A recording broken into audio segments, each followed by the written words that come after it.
அவதூறுகளை வீசும் அதிகாரத்தை கொண்ட திமுக ஆட்சி அதிகாரத்திலிருந்து அதிவிரைவிலேயே மக்கள் தூக்கி எறிவாங்கன்னு தாவேகா தலைவர் விஜய் சொல்லியிருக்காரு. இது குறித்து விஜய் வெளியிட்டுள்ள எக்ஸ் தள பதிவுல, அவதூறு ஒன்னையே அடிப்படை அரசியல் கோட்பாடா கொண்டு செயல்படும் திமுகவுடைய ஒரே இலக்கு தமிழக வெற்றி கழகத்தை மட்டும் மூளையில் தேக்கி யோசிப்பதே அதன் முழுநேர வேலை அப்படின்னு விமர்சித்திருக்காரு.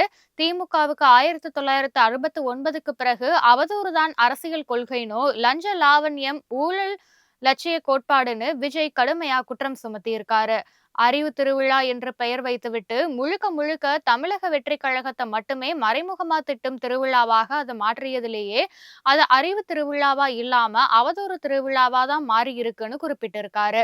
53 ஆண்டுகளுக்கு பிறகு மீண்டும் ஆட்சி அதிகாரத்தை பகல் கனவாக்க போகும் ஒரு பக்கா மாஸ் கட்சி வந்திருப்பத கண்டு நாள்தோறும் நாக்குளறி உளறுறதாகவும், எல்லா வகையிலையும் கபட நாடகம் ஆடும் அவல ஆட்சியுடைய லட்சணங்கள மக்கள் மத்தியில அம்பலப்படுத்துவோம்னு மக்கள் சக்தியுடைய மதிப்ப சட்டமன்ற தேர்தல்ல மக்களோட மக்களா இணைந்து நின்று இந்த அவதூறு மன்னர்களை உணர செய்வோம்னு விஜய் தெரிவிச்சிருக்காரு.